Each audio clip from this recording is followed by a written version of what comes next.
Shalom mes bien-aimés, mes précieux frères et sœurs, je vous salue de partout où vous vous retrouvez. C'est votre frère Siméon Bayo, l'évangéliste de la parole de Dieu. Je salue mon pasteur Barnabé Mbumba, je salue pasteur Xavier Capoman, également je salue mon bien-aimé Billy Capoman depuis la Russie, je salue pasteur Bertin depuis Atlanta, je salue tous les chrétiens, je peux dire tous les chrétiens en général. Je vous salue au nom du Seigneur Jésus-Christ. Je remercie aussi l'équipe technique, Faustin Bouilly, je salue Patrick Nitou, je salue également ma sœur Nadine, je salue ma femme, mon épouse, Denise Mwimba. Je vous salue au nom de Jésus-Christ. Aujourd'hui, je suis venu avec un thème qui est intitulé « La vérité a disparu dans le bouche des pasteurs d'aujourd'hui ». La vérité a disparu dans le bouche des pasteurs d'aujourd'hui. C'est ça le thème. Les pasteurs d'aujourd'hui n'ont plus la vérité. C'est ça le thème d'aujourd'hui. Directement, nous prenons d'abord le livre de Jérémie chapitre 7. Nous commençons à partir du 28e verset. Nous allons écouter ce que dit la parole de Dieu. Et la parole dit ceci. Alors dit l'air, c'est ici la nation qui n'écoute pas la voix de l'Éternel, son Dieu, et qui ne veut pas recevoir l'instruction. La vérité a disparu, et elle s'est retirée de leur bouche. Que Dieu vous bénisse. Ici, c'était du temps de Jérémie. C'était en Judée, quand l'Éternel Dieu a vu qu'en Judée, l'abomination avait régné dans les synagogues. Il y avait, je peux le dire, les sacrificateurs, les souverains sacrificateurs, je peux les dire comme ça. Je peux le changer par nos pasteurs, parce que ce sont eux, le sacrificateur. Ce sont eux qui avaient permis que l'abomination puisse s'installer dans l'assemblée, que l'abomination puisse se placer dans la maison de l'Éternel.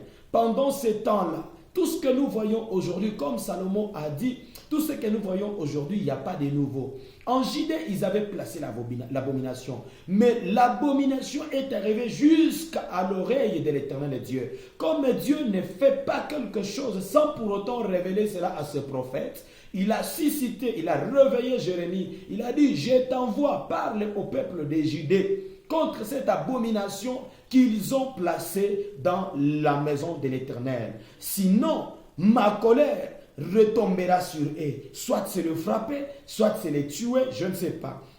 Alors, quand Jérémie est arrivé, il a annoncé l'évangile. C'est pour cela, moi je voulais remplacer Judas aujourd'hui, c'est toi pasteur.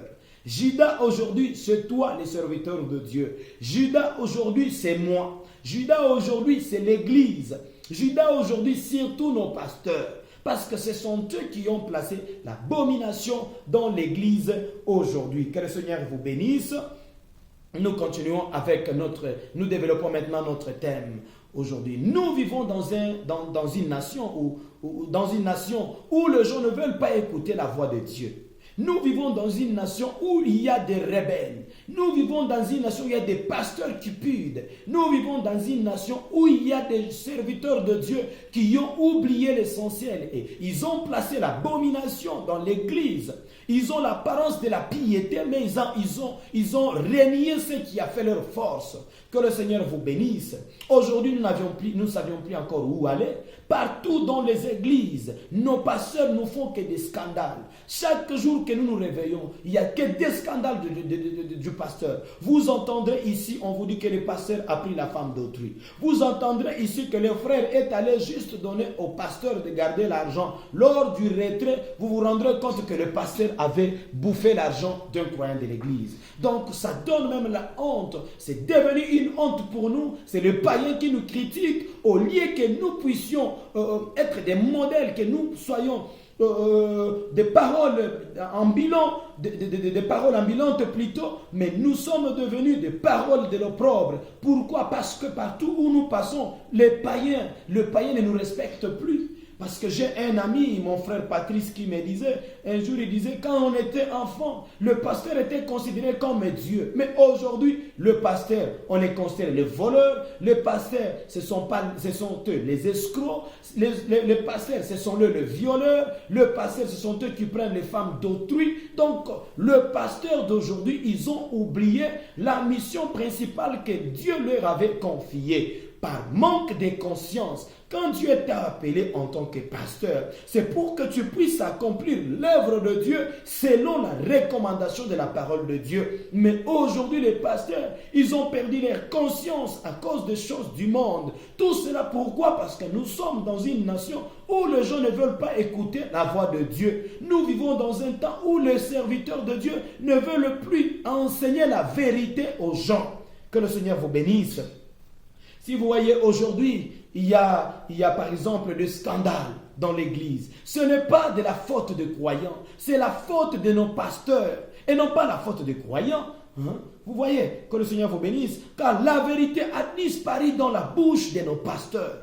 Nos pasteurs n'ont plus la vérité. Leur vérité, c'est l'argent. Leur vérité, c'est prendre les femmes d'autrui. Leur vérité, c'est escroquer les serviteurs. Leur vérité, c'est faire des voyages inutiles. Leur vérité, c'est construire des grandes églises. Mais ils ont renié ce qui leur a fait la force. Qu'est-ce qui leur a fait la force? C'était la parole. Parce que la parole est la vérité. Au lieu d'enseigner la vérité aux enfants de Dieu, mais vous verrez le pasteur qui sont entrés dans des choses futiles, ils sont entrés dans des choses du monde qui n'apportent rien aux enfants de Dieu. Que le Seigneur vous bénisse. Nous déplorons nos pasteurs d'aujourd'hui. Les pasteurs ont perdu la conscience à la mission que Dieu leur a confiée. Et les pasteurs ont perdu leur conscience. Parce que si vous voulez voir quelle était la mission, quelle est la volonté de Dieu, vous pouvez lire ça dans 1 Timothée chapitre 1 verset 18 à 20.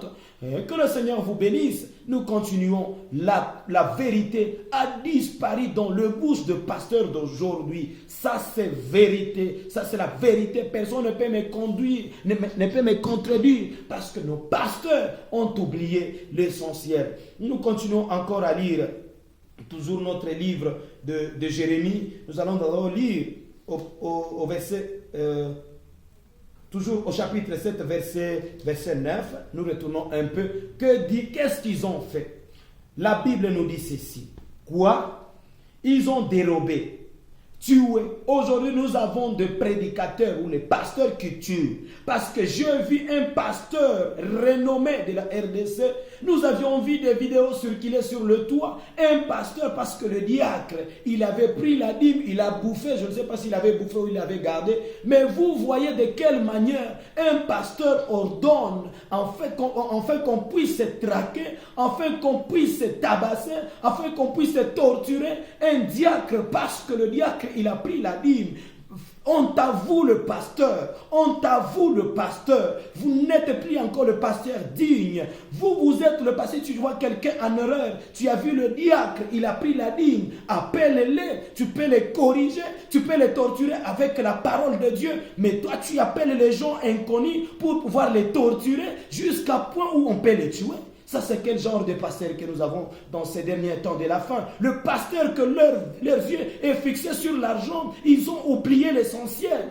Bien-aimés dans le Seigneur, nous avons la honte même de se tenir devant le païen, annoncer cet évangile. Pourquoi? Parce que quand ils voient un pasteur, premièrement, le pasteur, il est concentré qu'à l'argent. Ce qu'ils voient en premier lieu, c'est l'argent. Un pasteur qui torture son fidèle de l'église à cause de l'argent. On t'avoue le pasteur. On t'avoue le pasteur. On ne peut pas se taire. On ne peut pas se taire parce que ce que vous faites, c'est la honte. C'est la honte de l'évangile. Vous jetez encore l'opprobre sur le Seigneur Jésus-Christ. Vous continuez encore à crucifier Jésus à la croix par vos mauvaises voies.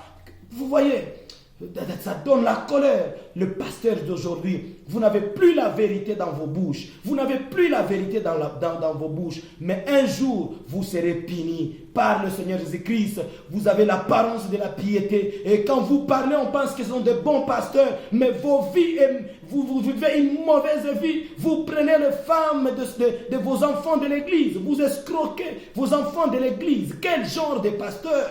Quel genre de pasteur?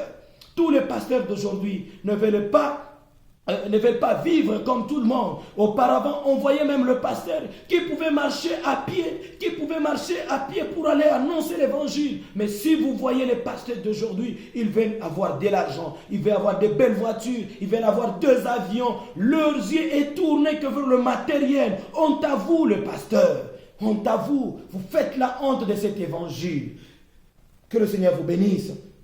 Le pasteur, la parole nous dit ceci: dérober, tuer, commettre des adultères. Ce sont les grands adultères, le pasteur de ces derniers temps. On en a marre. Surtout que nous vivons dans un monde où la technologie a évolué et un moindre geste, on vous balance sur les réseaux sociaux. Nous voyons les pasteurs adultères qui prennent les femmes d'autrui.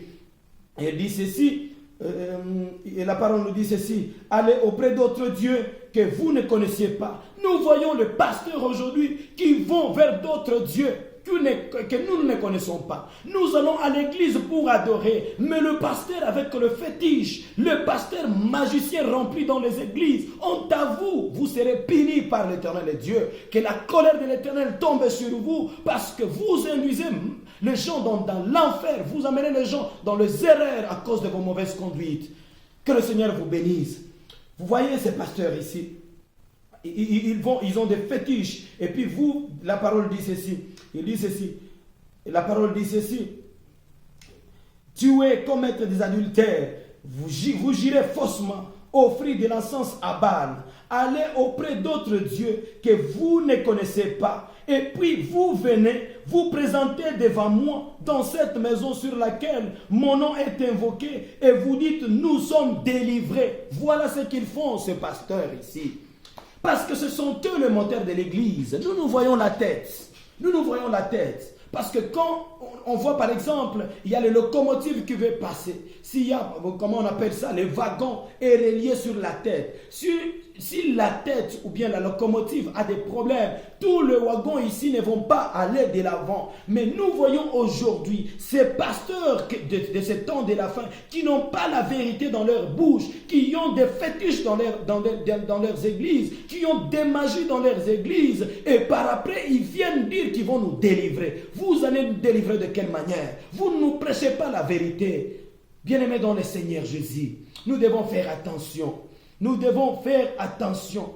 En ces temps de la fin où nous vivons, nous avions des pasteurs malins. Que dit la parole toujours dans Jérémie chapitre 7, au verset 15, la parole dit, l'Éternel dit ceci: et je vous rejetterai loin de ma face, comme j'ai rejeté tous vos frères, toute la postérité d'Éphraïm. L'Éternel aussi vous rejettera. Vous les faux pasteurs, vous les pasteurs cupides, vous les pasteurs qui ont oublié l'essentiel, vous les pasteurs inconscients, vous vous tenez devant le cher, vous construisez des grandes églises, pensant que vous avez Dieu, mais en vous, vous reniez ce qui a fait la force, vous manifestez devant les gens l'apparence de la piété. Cette fois-ci, l'Éternel s'élèvera, il va vous frapper dans sa colère, parce que la vue des chrétiens, aujourd'hui les chrétiens sont perdus. Aujourd'hui, l'ancien évangile est perdu. Le peuple de Dieu vit dans la confusion. Ils ne savaient pas où aller.